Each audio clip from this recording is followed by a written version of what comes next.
Hi friends, welcome to Ramji சமையல். இன்றைக்கி நம்ம என்ன பார்க்க போகிறோம்னா, நான் விருதாச்சலத்துலேருந்து கடலூர் போயிட்டு இருந்தேன். கடலூர் போகிற வழியில் ஊத்தாங்கன்ற கிராமத்தில் நல்லா சூப்பராக என்னடா லைட் வெளிச்சம் பயங்கரமாக இருக்குது, என்னடா அதுன்னு கிட்ட போய் பார்க்கலாமன்ட்டு மெயின் ரோட்டில் நல்லா ஹைவே ரோட்டில் தான் போயிட்டு இருந்தேன். அப்போ போகும்போது ரோட்டு ஓரத்துலேயே ஹைவே ஓரமாகவே அப்படியே பார்த்தீங்கன்னா நல்லா ஒரு முருகன் சிலை சும்மா சூப்பராக செம்ம உயரமாக அமைக்கப்பட்டிருந்தது.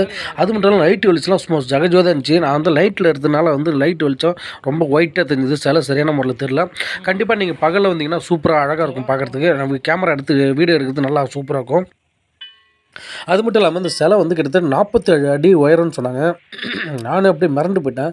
சேலத்தில் பார்த்த சிலை மாடல்லே அழகாக அதேமாரி சூப்பராக அழகாக நல்லா அமைக்கப்பட்டிருந்தாங்க. இந்த சிலைக்கு கீழே வந்து பார்த்திங்கன்னா ஒரு சின்னதாக அழகாக சூப்பராக ஒரு கோயில் ஒன்று அமைச்சிருக்காங்க. அதில் வந்து முருகன், வள்ளி, தேவனை 3 பேருமே ஒரு அழகாக ஒரு உருவ சிலையோட அமைக்கப்பட்டிருக்கும் அந்த கருவறையில். நீங்களும் கண்டிப்பாக அந்த கோயிலுக்கு வாங்க. அந்த கோயிலுக்கு பின்னாடி பார்த்திங்கன்னா நல்லா முனீஸ்வரன் கோயில், பெரிய கோயில், நல்லா அடர்ந்த காடோட சூப்பராக அமைஞ்சிருக்கும். உங்களில் யார் யாரெல்லாம் அந்த கோயிலுக்கு வந்திருக்கின்றதை எனக்கு கமெண்ட் பண்ணுங்கள். இன்னும் யார் யாரெல்லாம் வர இருக்கிறீங்கன்றதும் எனக்கு கமெண்ட் பண்ணுங்கள். இந்த கோயிலை கட்டினவங்களுடைய நேம் எல்லாமே, அட்ரஸ் எல்லாமே இருந்துச்சு. ஆனால் நான் அதை வீடியோ எடுக்க மறந்துட்டேன். உங்களுக்கு யாருக்காவது தெரிஞ்சிருந்தால் கூட நீங்கள் அந்த கமெண்ட் மூலியமாக தெரிவிக்கலாம். பாருங்கள் எந்த அளவுக்கு நல்லா சூப்பராக இருக்குது பாருங்கள். அதுவும் ரோடு ஹைவேஸ் ரோட்லேயே மெயின் ரோட்லேயே இருக்குது. கார் பார்க்கிங் வசதி பொறுத்தவரைக்கும் இது நல்ல பெரிய இடம், அழகாக சூப்பராக அமைஞ்சிருக்கு. அதனால் அதை பற்றி நீங்கள் கவலைப்பட தேவையில்ல. நான் வந்து எனக்கு நடக்க முடியாதனால, ஆனால் நானும் ரொம்ப ரிஸ்க் எடுத்து நடக்கணும்னு ஆசைப்பட்டு நான் மேலே படிக்கட்டு ஏறிட்டேன். கொஞ்சம் கொஞ்சமாக ஏறிட்டேன். எனக்கும் கொஞ்சம் கஷ்டமாக தான் இருந்துச்சு. நீங்களும் கண்டிப்பாக வாங்க, ஒரு நாள் வந்து அந்த முருகனுடைய அருளை வந்து பெற்றுட்டு போங்க. பாருங்கள் எந்த அளவுக்கு நல்லா சூப்பராக உயரமாக இருக்குது பாருங்கள். அது மட்டும் இல்லாமல் அந்த கோயிலை சுற்றி வந்து நல்லா அழகாக காடு, இயற்கை வளங்கள்லாம் சூப்பராக இருக்கும். பாருங்கள், எனக்கு வீடியோ எடுக்க என்னால் முடியல, அதனால் லைட்டாக கொஞ்சம் சுமாராக தான் வீடியோலாம் இருக்கும். நீங்கள் வந்து பகலில் எடுத்திங்கன்னா சூப்பராக இருக்கும், நல்லா கிளாரிட்டியாக இருக்கும். நைட்டில் எடுத்தனால கொஞ்சம் வெளிச்சம் சரியான முறையில் பத்தல. என்னோடய கேமராவும் கிளாரிட்டி கிடையாது. பாருங்கள், ஊத்தாங்கல் முருகன் 47 அடி உருவ சிலை 2023 கட்டுனது 16/2. பாருங்கள், இப்போ இந்த மாதம் பிப்ரவரி மாதம் தான் இப்போ ஒரு வருஷம் கணக்கு வரப்போகுது. அப்போ நல்லா இன்னும் சூப்பராக பிரம்மாண்டமாக இருக்கும். அன்னைக்கு பாருங்கள், முட்டி போட்டு நல்லா ஒரு எந்த அளவுக்கு நல்லா மன உருகி வேண்டிட்டு வராங்க பாருங்கள். அந்த அளவுக்கு முருகன் நல்ல ஒரு சக்தி வாய்ந்த ஒரு முருகனாக அமைஞ்சிட்டார். பின்னாடி இருக்கிற முனீஸ்வரன் கோயிலும் நல்ல ஒரு சக்தி வாய்ந்த முனீஸ்வரன் கோயில் தான். எனக்கும் சரி பார்த்தோம், படிக்கட்டு ஏறி உட்காந்து இப்படியே நான் போயிட்டு மேலே போயிட்டு முருகனை போய் பார்த்துட்டு வந்துட்டேன். பார்த்துட்டு வந்து டயர்டாக கொஞ்சம் நேரம் உட்காந்துருந்தோம்.